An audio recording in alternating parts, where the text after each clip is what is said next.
morning, everyone. My name is Emily Louie, and on behalf of Campbell Company, I would like to welcome you to Navigating Fundraising, Communications, and Talent Management during the COVID-19 pandemic. We want to thank our webinar partner, AFP Oregon and Southwest Washington, and all of you for joining us today. We hope we can provide some relief during this difficult time. Before we begin today's presentation, I'd like to quickly go through some logistics for those of you who may be new to our webinars. First, please close any programs other than GoToWebinar that are running on your computer. Next, we recommend calling in with a telephone instead of using your computer speakers. And if you do experience any visual issues, please send a chat to Campbell Company or contact GoToWebinar at the number on your screen. Today's webinar is being recorded and will last 60 minutes. Within the next 24 hours, you'll receive an email from GoToWebinar that includes information on how to access this recording. We do welcome questions throughout the webinar, so please use the questions box in the GoToWebinar control panel that should be on the right side of your computer screen. We'll also be holding time at the end of the webinar for Q&A. And with that, I'd like to turn it over to our presenters today, Director of Communications Consulting, Andy Brommel, Executive Search Senior Consultant, Dan Nevez, and Executive Vice President, Kate Roosevelt. All right, let's introduce ourselves. Should I go first since I'm on the left in the screen? Okay. Hi, I'm Andy Brommel. I'm Director of Communications Consulting for Campbell Company, coming to you from Chicago, where we're having a blessed sunny day today for the first time in a while. Hope everyone's hanging in there.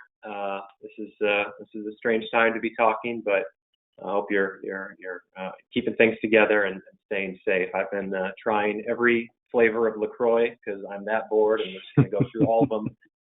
There's nothing better to do. I lead our communications team, which is a team of 9 professionals that focuses on case development, fundraising, communications, campaign branding, all those good things. So that's the piece of the puzzle that I'm bringing today. My name is Dan Nevez, and I'm actually joining you from Los Angeles, and I actually have my own cup of coffee. I'm just with you and happy to join you in the morning today. So a little bit about me. I have 25 years of professional experience in higher education and cultural institutions, and I bring about 16 years in retained executive search. I usually work with national and regional nonprofit institutions to identify top fundraising talent. That's my specialty. I work mostly on the West Coast, but a lot of my client work is actually in the Pacific Northwest. I've been 10 years with the firm, Campbell Company, and I am joyfully trying to shelter in place here in Los Angeles with my husband and my family. Good morning. This is Kate Roosevelt. Just delighted to be with you, and I want to echo Emily's thanks to our friends at the AFP chapter that is serving our colleagues in Oregon and Southwest Washington. We have a wonderful alliance with this group, and just generally are really happy that AFP exists and is doing the incredible work that it's doing to support the ethics, really important ethics and codes of conduct in our profession, as well as professional development. And really, I think even more importantly these days, ensuring that there's a strong pipeline of new talent entering the field, especially people of color, and a commitment to equity and access. So thank you so much for inviting us to be with you this morning. In my role as Executive Vice President, I have the honor of leading our team in the Northwest. And as many of you know, we have a history of partnering with nonprofits that goes back more than 40 years now. And also want to give a special shout out to our beloved colleague, Amy Brown, who many of you know and have worked with in Oregon. Amy is a senior consultant with our firm and also very active in AFP. I've been with the firm for over 20 years now, and my work, in addition to leading the team, is also very focused on client service. And I've had the great opportunity to work with a number of you in particularly the Portland metropolitan area, and also looking at some new projects starting up here pretty soon as well. So Thanks again for being with us. I think I'll take a minute now to review the agenda for our session today that we have developed in collaboration with our friends at the AFP chapter. Really, there are three things that we would like to spend our time on this morning. First of all, we want to make sure that we are sharing with you our learnings and observations from how nonprofits have fared, survived, adapted, and changed in other challenging times. What can we learn from history? We're going to then take a look at where we are today and cover some strategies that we think you can use and at least consider to navigate the current environment.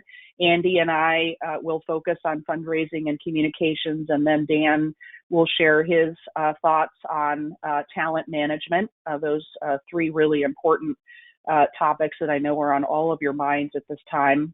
And then we want to spend a significant amount of time hearing from you, asking and answering questions, and just making sure that we have the opportunity to learn from your experience as well as we navigate these very strange times. I've decided that I am no longer going to use the word unprecedented. So just if I say it today, hold me accountable, please. So let's start off with what history tells us. And depending on your age and stage in life, this may not be the first crisis, certainly the first financial crisis that you have lived through. When I think back to the dot-com crash, that was happening just about the time that I joined this firm and entered my consulting career. So that provided some interesting context for the work.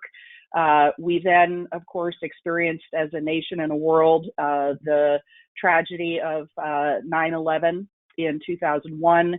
And more recently, we experienced and lived through what is referred to as the Great Recession, especially in 2008, 2009, and then starting to come out of it in the earlier part of the past decade. So what we know from these times is, first of all, donors will not stop giving. We do know that people tend to narrow the number of organizations that they're engaging with in times like this and really getting serious about investing in and supporting those organizations with which they have the deepest, strongest relationships. It's really, I think, comes down to a question of where those relationships are strongest and where their loyalties lie. But please hear that they do not stop giving.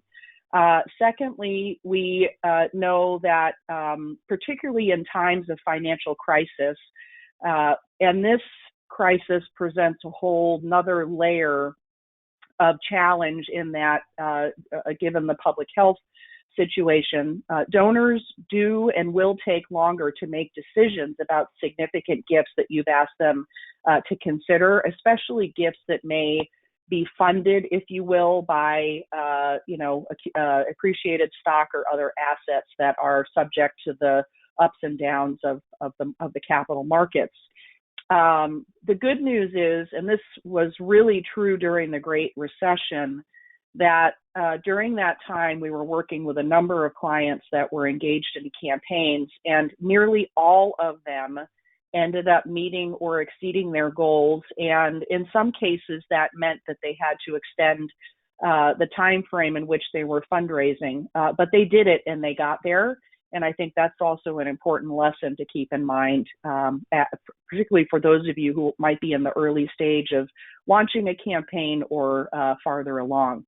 And then finally, this is just, I think, a good reminder for all of us that those organizations, those of you that are staying in close touch with your donors and supporters right now, will fare much better than those that do not. And this, I think, time presents a very special opportunity for connection and creating belonging and meaning for people, especially those that we might characterize as mid-level donors or major donors that you have the time and the opportunity to connect with on a personal level. So a couple of things to reflect on as we think about what this current crisis means to us. So we thought we would share, as I noted, some observations. And, here we are on May 8th. Hard to believe that, for our firm, we closed our offices almost 2 months ago. We know that in early March, a number of you were definitely in crisis mode. There were organizations that were forced to close their doors, organizations that had a heavy reliance on earned income in particular, that had to make some very quick and painful decisions around temporary and permanent layoffs. Communications definitely moved into crisis mode, and we saw that with a lot of our clients, helping them to adapt their messaging and really speak to the situation in which they found themselves. Employees and all of us had to adapt to working from home, which, I think there have just been a whole range of experiences and challenges with that based on people's personal situations, their living situations, what access they have to technology, and so forth. And then, of course, we saw a flurry of activity when the first stimulus package was passed in Congress, and many of us were trying to figure out how to access those funds, what banks were open to talking with us, and spending a lot of time submitting applications for loans and other emergency relief funding. Interestingly, and I can think about, food banks in particular, but that's just one of a number of examples. Amidst all this chaos and crisis, we saw a number of our partner organizations called to a higher purpose, if you will, in terms of really seeing and needing to respond to a surging demand for services. I know one food bank that we've been working with practically overnight saw a 100% increase in demand for their services and access to nutritious food. And then, of course, many of you have now entered the world or are perfecting your skills and strategies around how to be present and how to be effective in the virtual environment, the digital environment, both in terms of the programming that you're delivering to your community, your clients, et cetera. Think about telehealth, think about educational resources for kids who are at home trying to figure out what school means now, and also the really dramatic effect on events. I can't think of a time of year that could have been harder on our nonprofit community than the spring, when all of us are in various stages of planning and hosting either our one signature fundraising event for the year or a major fundraising event for the year. And those plans had to be scrapped and reoriented literally overnight. And then finally, of course, we saw the creation and surge of relief funds, which I'll talk a little bit more about in a minute. So, that stuff is sort of in the rearview mirror, or at least we are learning how to live with the crisis. And now I think the real question is what comes next, knowing that we're still living in with a lot of uncertainty and differing opinions about what it will mean to reopen for business, return to normal, what is the new normal, and so on. So a few things that we've been thinking about, talking about as colleagues in our firm and discussing with our clients. First of all, I think that clearly this situation has forced us, but also created some opportunities for us to redefine how we engage with our stakeholders, particularly our donors, members, supporters, et cetera. And just the increasing comfort that people seem to have, for example, interacting as we're interacting today via Zoom or GoToMeeting or, go down the list, Microsoft Teams, you name it. I think that we are getting more comfortable, not only in our organizations, but the people that we're trying to connect with, connecting and engaging in different ways. Secondly, there are some really interesting conversations happening across the sector about ethics and how do we keep our eye on ethical fundraising in a time of crisis and chaos. And some of the conversations that I'm hearing are really focused on donor intent. And how do we make sure that we are continuing to respect and observe and really advance the intent of donors who might be either reallocating pledges and gifts to us right now, making additional gifts, wanting to do something very specific, positive, and hopeful with their giving. And, you know, this, of course, is an area where AFP is just so on it. And I just really encourage you to even just sit down and revisit the AFP Code of Ethics and think about some of the challenges that you may or may not be encountering right now and how we can support each other in this community. Third, planning has taken on a whole new dynamic, planning in uncertain circumstances. And some of the things that we're talking with people about and working with them on is planning with a shorter horizon. So what does your 90-day plan look like? What does your next 12 or 18-month plan look like, but what does your 90-day plan look like? And creating enough flexibility and adaptability and check-ins there that you can, again, continue to adapt and evolve as circumstances and conditions continue to change. Obviously, there's a lot of discussion and now experience with rethinking and reimagining what events mean to us, both in terms of a fundraising strategy, but also an engagement opportunity. And we could do a whole session on some of the amazing things that you and other nonprofits across the region have done with incredible creativity. And I have just been so impressed with the way that our nonprofit partners have thought about this and just really made lemonade out of lemons, to say the least. As Andy will talk about in a minute, living in a virtual digital environment more than we ever have has really raised the bar in terms of what people expect from digital communications. We're seeing organizations talking about and engaging skilled volunteers in new ways. So if they can't show up and be in a classroom with you to do tutoring and mentoring, are there ways to engage those volunteers and kids, again, in a virtual environment? And there's so many other, I think, opportunities here as people are looking for ways to be of use, to be constructive, and to be hopeful. And then finally, I think one of the more interesting conversations that we're hearing across the region is nonprofits, different groups of nonprofits getting together to talk about what is life going to look like for us on the other side of this? How should we be doing business differently? For example, are there opportunities for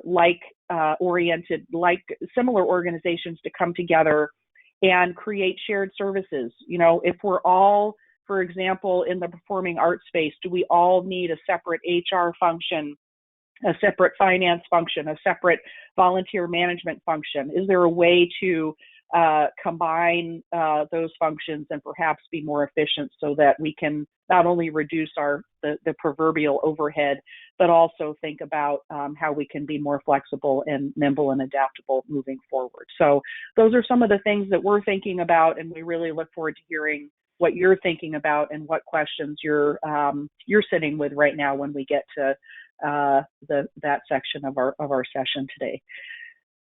So I promise you're not going to have to hear too much more from me, but we did want to touch on quickly, and I think you're all probably aware of a lot of these things, but in case you're not, I think it's really important that as nonprofit leaders, we are aware of and also positioned to take advantage of the various relief and recovery efforts and resources that are now in place in Oregon, Southwest Washington, and across the country.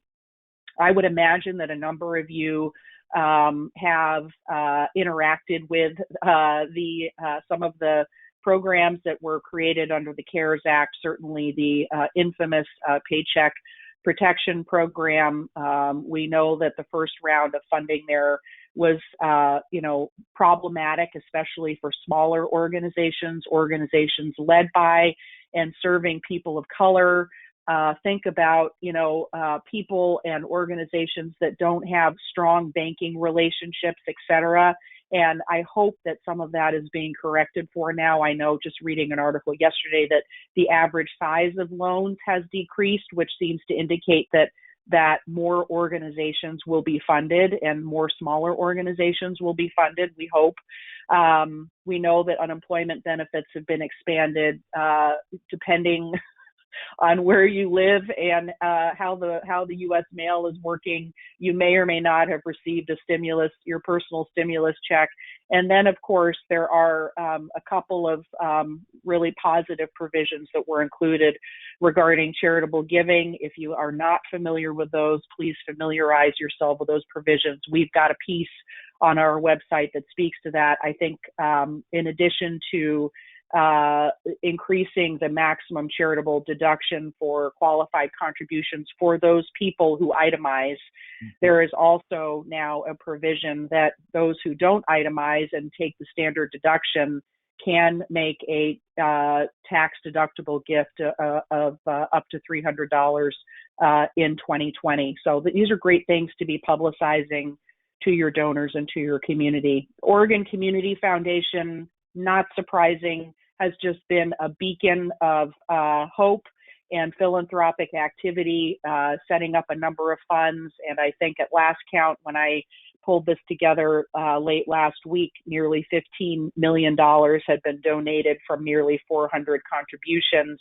and more than $13 million had already been pushed out into the community to over 500 nonprofits. We see this incredible effort at the Oregon Food Bank emerge stronger, attracting incredible private donations as well as state support. And then, our wonderful support organizations, in addition to, of course, AFP, the Nonprofit Association of Oregon, National Council of Nonprofits, Independent Sector. If you are not visiting these websites on a regular basis, I really encourage you to do so, because they have the latest information on legislation, funding, policy, et cetera, that is emerging and under discussion during these times. So as we think about what comes next, here are just a couple of thoughts for you. I won't go through all of this, but just to say, because Andy, not surprisingly, there's a lot of intersection between fundraising and communications, just the way that it should be more than ever now, I think. But in these three categories of donor engagement, leadership, staffing, and systems, we want to make sure that in terms of opportunities, that we are communicating as much as possible with our donors, our stakeholders, our friends and family, that we're talking with people about gifts that can help to ensure missions. Some of you know my wonderful, beloved colleague, Martha Richards, from some time ago. Of course, now she's been in a whole new role at the Miller Foundation. Martha coined this term, at least in my memory, of mission insurance, which I just love, which really speaks to protecting the core value proposition of an organization. It's a great time to be talking with people about how they can help you do that through their giving. Thinking about how you can create challenge and matching funds. I know up here in Washington, we just finished our Give Big campaign, and it was a just crazy success, and a lot of that propelled by challenge and matching funds. I think on the leadership side, you've got to be talking with your boards all the time right now, engaging them in discussions about how they can help you steward and communicate with donors, help with outreach, make sure that they are comfortable with how to talk about your organization, how the pandemic is affecting your organization and your clients right now, and also engaged in this notion of like 90-day planning that I referenced earlier, that they're in it with you, that they are owning the situation and helping you to problem solve and create a path forward. And then finally, amidst all this chaos, there are some really great opportunities to take care of business at home, so to speak, whether it's doing the dreaded database cleanup, working on your data hygiene, brushing off your policies and procedures, and making sure that as we are working from home, that we're creating redundancies across our team in terms of who does what, and that we're ready to face and handle whatever comes next. So those are a couple thoughts, and again, look forward to hearing from you a bit later about what you're working on and thinking about. So, Andy, over to you. So on the communication side, we have just a few strategies we'd like to share. And, at the beginning of this, I think a lot of organizations felt very unsure about whether it was right or okay to be out there communicating actively, especially if if you don't have a direct frontline role in COVID response. And I think it's become pretty clear over the, weeks and I guess months now that we all need to be out there communicating. We need to keep communicating, telling our stories, and asking in appropriate ways. So, and I saw some survey research last week that suggests or had pretty clear finding that people want nonprofits to continue marketing and fundraising. It's not wrong to be out there. So the question is really, how do you do that? And the basic guidance that we would share here is to connect the moments to your mission and message. And, every organization is unique. We have different overlaps and interactions with, the new reality. Maybe just think about, or I'd ask you to imagine a spectrum where on one side, one extreme is you abandon everything you were going to be communicating and you go full on all COVID all the time. And then the other end of the spectrum, the other extreme is you become like now more than ever guy, where you just like say exactly what you were going to say. This is, this guy from Twitter, right? Like just, no matter what happens, they say the exact same thing that they always say. Don't be now more than ever guy. Most organizations don't need to be full on all COVID 100%. Somewhere in the middle, there's a sweet spot for you. It might be around 50%, 25%, 75%, depends on your mission. But look for ways where you can tell the story that you need to tell about your mission and, but also connect it to and be responsive to the current moment. And that can take a lot of different forms. As you're communicating, you want to think about the tone, obviously. This can feel a little paralyzing right now. What's the right tone? How do we not come across as tone deaf and have, people put off by what we're sharing? 3 good words that I've found to live by are just keeping it simple, direct, and human. This is not a time for high concept, really out there communications or more complicated things that you might have been planning. It's a time to be direct, say how the crisis is affecting you, what you're doing, what the challenges are, what gives you hope, ask for what you need, including operating support. Just say it and be real and be human. Think about human language. This is a good time to really read stuff out loud before you send it. If it sounds like something you could say out loud to another person, you're probably on the right track. This next bullet point might feel a little counterintuitive. It's to use the time to work on longer-term communications work. That might be building your case for support, rethinking your brand and brand messaging, or just your organizational messaging overall. Doing those really important longer-term things that frankly don't have that much to do with COVID or the immediate circumstances. But if you've had some time open up between, events and trips being canceled or just space opened up, this can be a really good time to use that to do some longer term work so that you're in a really good position to come out telling your story on the other side of this. We all know, like there's these projects that fall into the category of things that are really important but not urgent, and they're always getting bumped and they're always getting superseded by like your events that like events are events that like you put a ton of time in and then it like barely raises money beyond the cost. Like there's all this like stuff that bumps these longer term, higher value projects. And so maybe there's an opening to spend some time on those. And finally, of course, leaning into digital engagement, building your digital strategy, and again, trying some new things. So that might be just looking for creative ways for people to stay connected, using experimenting with live video, doing new things in your social media channels, showing people behind the scenes, being human, showing them what your mission looks like in the current moment. That doesn't need to be highly produced. It can be very, very authentic and real.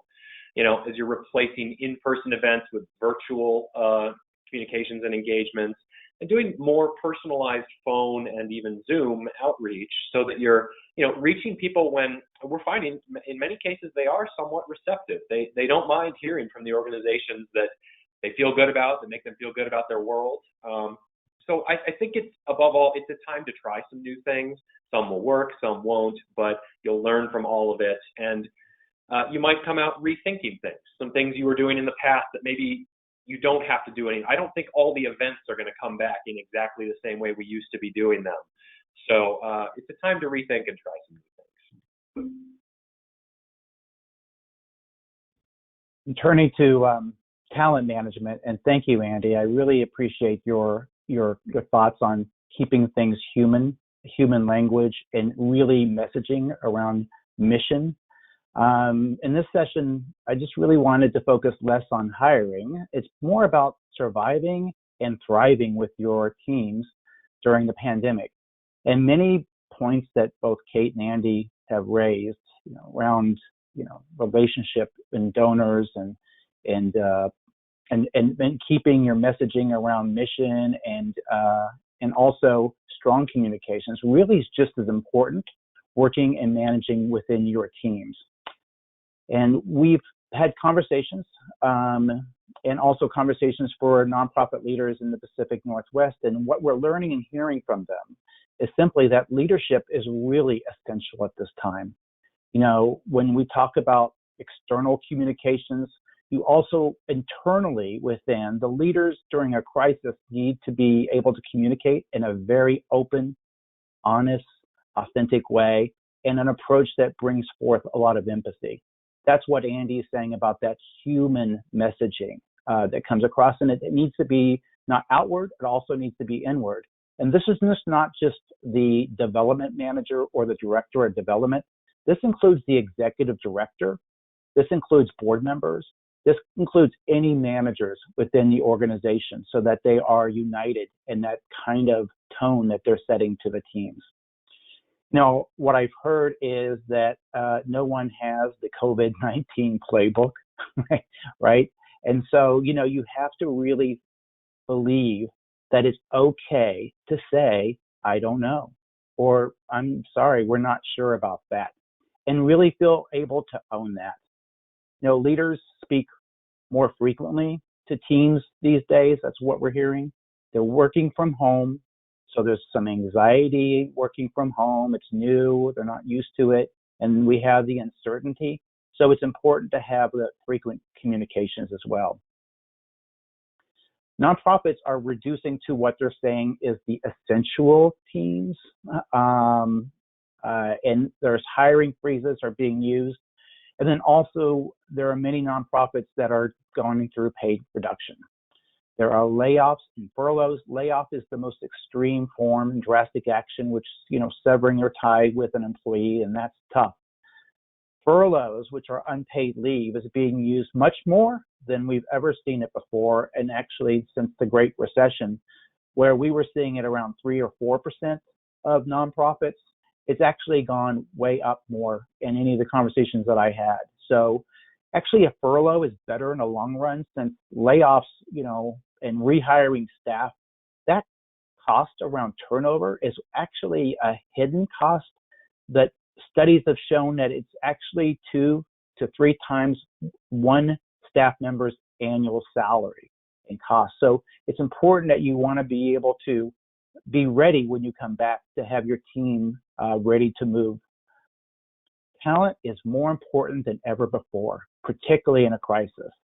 And fundraising is an essential function for nonprofits. I know that sometimes you have to say that to yourself when you're getting up in the morning.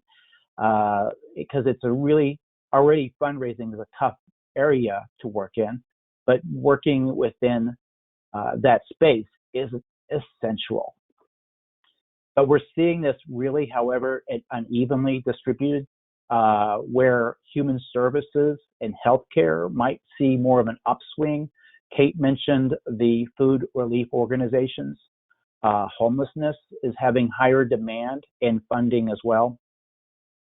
The good news is that Kate mentioned some of these relief programs that are available, but I wanted to highlight 2 or 3 of them, which is, and Kate mentioned that, the Paycheck Protection Program, which actually is involved with nonprofits less than 500 staff. You may be more aware of that.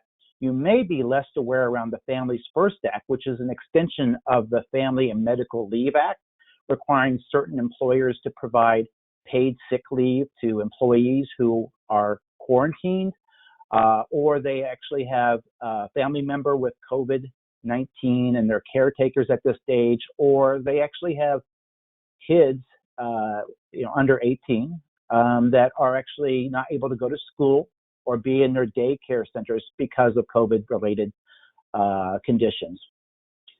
And then the work sharing programs. There's actually work sharing programs in 27 states. Oregon and Washington both have their own work sharing program. In Washington, it's called Shared Work. And these are really good examples of how you can use a furlough where you can put a staff member 50% of their time on furlough, and that these programs will be able to support them through partial unemployment supplement so that they're able to, reap a little bit more of their overall salary. And it's a great alternative to layoffs and just complete furloughs. As we all know, remote work is the norm, and the challenges have been around a lot of resources, or should I just say lack of resources. There are equity issues. You're very familiar with the issues around communities of color being hit by the pandemic. I come from a community of color. My grandmother actually was, impacted by that in 1957, 1958 when there was Asian flu. Maria Martinez Nevez. So I know that more than anything of how our precious populations are actually being hit hard by this, including our native populations. But around the equity that I'm seeing most and hearing about is really one of socioeconomic, which is simply that some of your staff are actually in a space in their own homes where they just cannot be in a great workspace. They're with their kids, they're with their family, they're with their pets. There's not any space in workspace, and that has been a significant problem. And that lack of resources just heightens up, particularly when nonprofits are really working at the lowest ebb of funding potential, particularly when they're caught into a crisis. Let's turn now to some strategies that can help you enhance your team performance. What I'm hearing is that communication, as I mentioned, needs to be more frequent. But I keep hearing about this use of informal gatherings, which can be a team huddle, that you normally wouldn't have had, or a virtual water cooler moments where teams can come together remotely through video conferencing so that they can have those conversations together. And they're often informal. They're not formal, they're more informal. So another idea is a Friday afternoon social that we've been hearing as well. So using much more informal communications with your team so that you can feel that those moments that they probably crave and miss from the office. And being transparent, providing that greater presence than normal, and just checking in with people, but again, with that human messaging that that's very tough. If your team is on furlough, this is a good time to really check in with them and see how they're doing as well, because sometimes it's easy to forget about those team members. Training is often forgotten, or set aside when the budget hits that's actually the first thing that goes out. And honestly, that's a serious mistake. Training is not a cost, it's an investment into your team. And whenever you are working on a budget where you cannot provide that training during a crisis or working through video conferencing, this is a time for you to leverage your AFP membership. There are tremendous resources that you can use, webinars and thought leadership. Giving USA is a really good resource as well, through articles, videos. And this can really help supplement your team's growth. But you should also be able to be creative. I know one director of development who's doing these weekly trivia contests. And it's based on simply the organization's mission, and programs, and donor, and the history of the organization, everything that you really should know as working with your own donors. And so there's an award. It's a minimal award, but it's an award that goes to the winning staff member who comes up with and wins that trivia contest. But that's a really good example of really this informal engagement, less formal, and making things a little bit more fun. Work and productivity. The messaging about your mission is critical. It's a messaging that we have to have when we're waking up in the morning. Our mission is critical. Our organization's mission is critical, and your role in the mission is essential. And just as you're kind of saying that to you in the morning just to inspire yourself, you really need to communicate that to your teams and reinforce that internally with them. Inspiring your team with innovative and creative ideas is really important during this time. I talked to a head of major giving who told me that she sent these bells that she got through Amazon and sent them to her team by mail and asked them to hold on and then just open the box when they got the box. And then when they did, they all found these bells. And she said, I just want during this time where we're video conferencing that if you have a small success, that you ring that bell with us. And the team got very enthusiastic about this. So that kept them kind of engaged in productivity, that they were ringing their own victory. In fact, one of the team members kept sending out #more cowbell. I don't know if you remember the old Saturday Night Live skit with Will Ferrell, more cowbell. That was what the team was doing. So it really brought in more engagement with the team. One thing that I suggest is that you're using metrics right now, and one of the important things is just to track your daily engagements with your teams. It may not seem a lot to track at this time, but you're trying to understand what that donor mindset is going to be, particularly within COVID. So the idea is, what is it? When is the uptick? When are things going to come up from this that is actually the time where your donors are ready to have conversations? Those could be either calls, emails, and interactions that you have with fundraisers or donors. They could be with completed calls.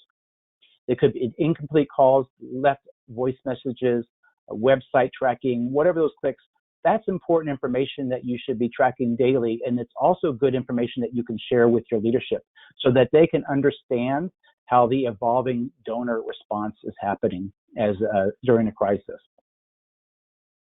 For underperforming staff, there's a lot of relation issues. It's a good time to have those talks right now. I know it seems difficult, but actually this is the time to have those moments. Any of the nonconformists, they're more willingness to change during a crisis. And then when we get back to the office, which that will happen, then you should probably expect that Zoom calls and video calls will be the norm, but blended more with in-person meetings. Telecommuting, which has been on the rise for the last 12 years, it's gone up by 200% during that time frame. It's going to go up more, and you should expect the request for people who would like to work remotely from home. The cat's out of the bag. Many of your staff have already said to you, I work remotely at times. You should expect those requests, and maybe it's a time for your organization to talk about that in flexible workplace. And I can tell you from my experience, anytime that there is a flexible workplace, usually in conversations toward a hire, that flexibility in workspace has such huge draw for a leader that they're willing to actually take less salary just to have that flexible workspace. And be prepared when the new talent market is going to explode, because it will explode. So with all these hiring freezes and holding back, there are going to be moments and months from now that that's going to happen. And so if you've had to reduce team, be able to remember that that's going to happen and take advantage of it to move forward, to able to, in that time frame, that you can be ready to hire some quality people. Great. Thank you so much. So we will now be taking audience questions, so please send them through the questions box in the GoToWebinar control panel.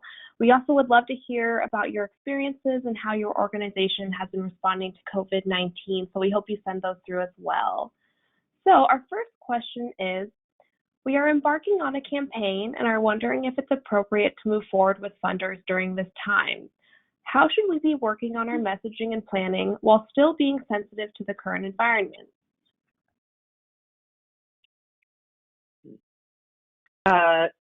Andy, you want me to start on that one, and you can chime in if you wish?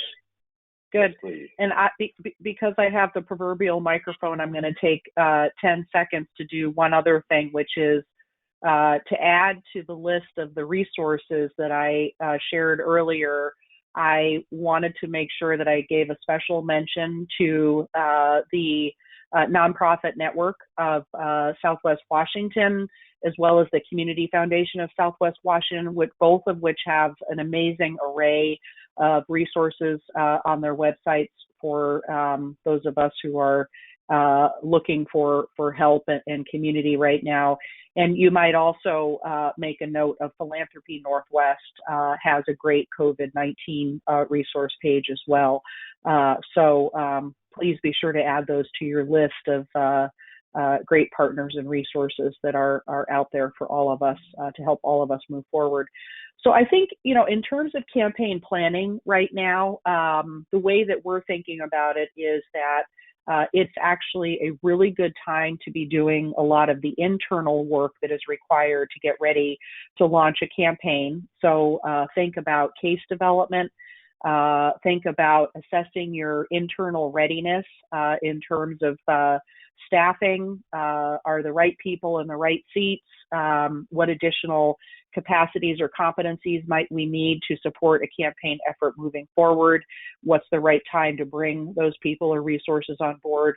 And think about systems, both in terms of database. I mentioned earlier, this is a great time to be doing that important work of making sure that your data is clean, but also that you've got the right tracking systems and reports set up to allow you to do really, really good relationship management, not only when you move into a campaign, but now and as you exit a campaign.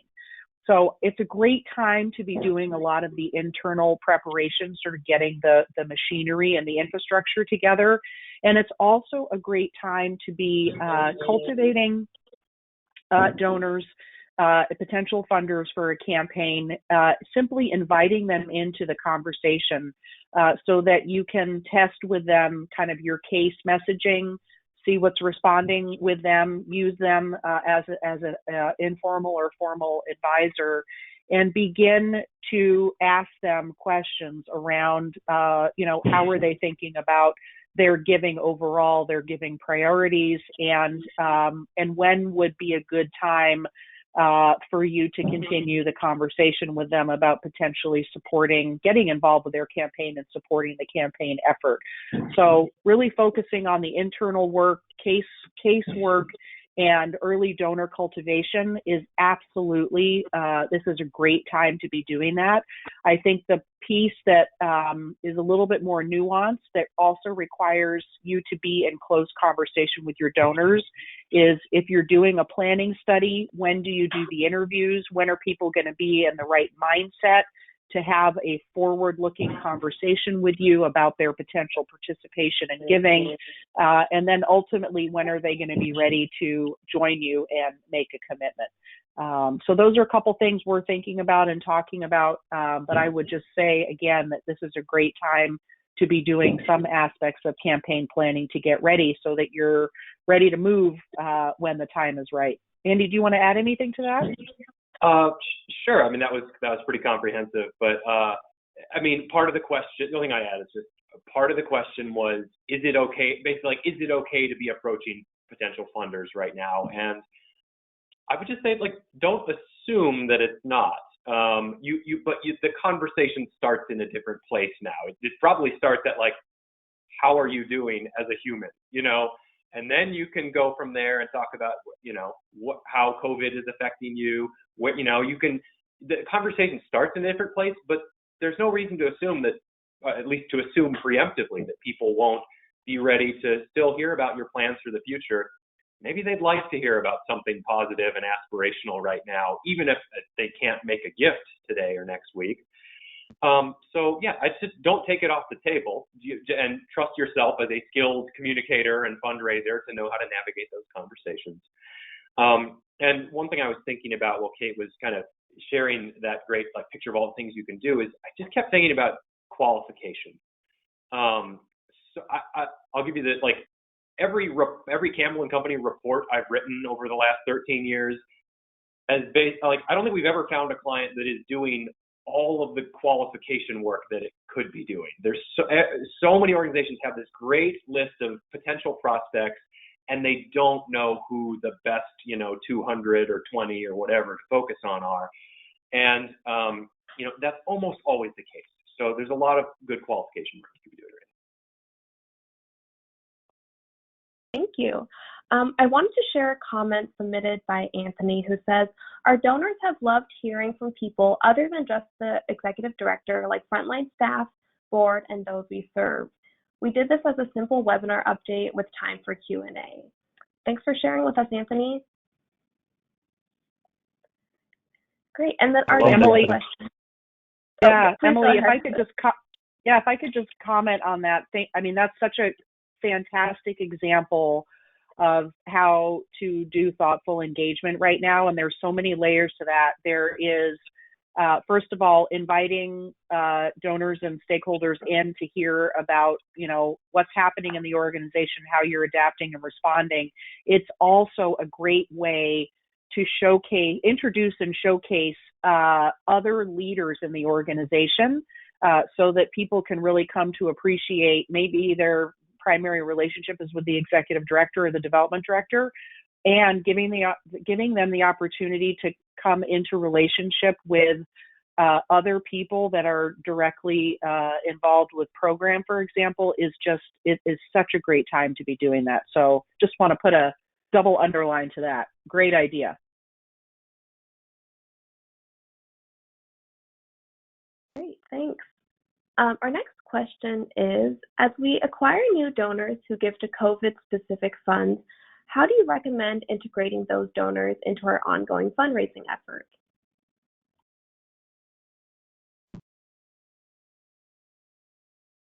The first thing that occurs to me is that, yeah, we're going to have, and we saw some of this in 2016 post-election, and you know, our firm actually has some resources around this that you can find on our website. The challenge is when you have someone's attention around a specific moment, to make the most of it and build a connection that broaden that connection to a broader engagement with your mission and your case for support. They're from the relationship side, you know, Kate may have more to say about that in terms of fundraising tactics. From a messaging side, I think this is a really good time to be clarifying your case for support and developing how you connect the current moment to your broader mission, and use these as learning and teaching and engagement moments for people while you have their attention. If you want some more help on how to do that, I thought I would just mention we are actually just this week, my team, the communications team, just launched we're going to do a weekly series of articles. We're going to put out a new article every week for the rest of the year on case development, fundraising communications. We're just going to take everything we've learned and throw it all out onto the lawn. So we're trying to share as much as we can. So you can we'll send the sign up for that after this, in the follow-up to this session. Two things I'll add, Andy, to your great comments are, it has never been more important to make sure that the people that are giving to you perhaps for the first time right now, that they have a terrific experience with you. So, and I'm sorry to be like so basic, but it is so important that they get a timely acknowledgement, that they get a phone call from a board member or someone on the team to say thank you, and that they get regular reports on how, if it's a donation to a relief fund, how are you using that relief fund and what is it making possible. One organization that I'm personally involved with is doing a weekly Zoom call on Friday afternoons to report on sort of the state of the community in which they work, and to make a report on directly how the gifts coming into the relief fund are being used. In this case, it's a granting organization, so they're reporting on what grants have been made to whom, what the issues are emerging in the community, et cetera. And it's just been amazing. And 20 to 25 people joining every week, listening in, asking questions, and I think that, again, way of connecting with people and really keeping them inside the proverbial tent is really important right now, so that, to Andy's point, when you're broadening the story of who you are and what you're doing, that they're like ready to hear that story and wanting to hear that story. Great, thank you. So we are approaching our last question. So if you do have any other questions or experiences to share, please send us through now. This question is, we are in the middle of our strategic planning process. It has become clear that this crisis would impact our goals. Should we stop and pick up again later, change our goals, or something in between? Oh my, yeah. Well, I'm gonna, kind of circle back to something I said earlier in our conversation today. This idea about planning in the near term. So rather than thinking about, what is it that you are trying to accomplish over the next 3 to 5 years, what is it that you're trying to accomplish and do in the next 90 days? And, I think the outside, I would say that if you're in the process of creating a long-term vision and plan, that I would pull that back in closer, and at the most be thinking about where you want to be a year from now. I think the reality is that we don't know what life is going to be like in 3 months, 6 months, maybe even 12 months. So setting your North Star and then creating a set of high-level priorities and tactics associated with that, and then building in at least a monthly review, staff and board, on how are we doing toward these objectives, what's different today than 30 days ago, how do we need to adapt and change. I think we're going to be building muscles in this time period that will just enable us to be a lot more flexible and responsive. So I think the short answer to the question is probably, depending on what sort of a plan you're creating, if it's a long-term plan, I would pull that back to the short term, definitely stay focused on what is your North Star, and then set up a process inside the organization where you're constantly reviewing and evolving the plan while we hope to get to whatever the next normal is with a clearer, more certainty, I guess, is the bottom line. I would just add that to what Kate said, is that it depends on the strategic plan and what does the strategic plan look like, because usually they are long-term efforts. So looking at the strategic plan, do you have tactics that are already listed out into the strategic plan to accomplish each of them? And then maybe you can have a conversation with your executive director or with your appropriate board committee to have those conversations about how you can change the tactics as appropriately to support that.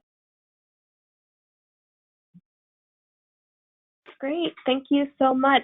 And with that, we'd like to extend a huge thank you to AFP Oregon and Southwest Washington and to all of you for joining us today. We also encourage you to visit our COVID-19 resource page where you can read our advice, review resources, and schedule a free consultation with us. Within 24 hours, you'll be receiving a follow-up email from GoToWebinar with a link to the recording and resource page. In the meantime, please don't hesitate to email our presenters with any questions you have. Thanks so much and have a great day.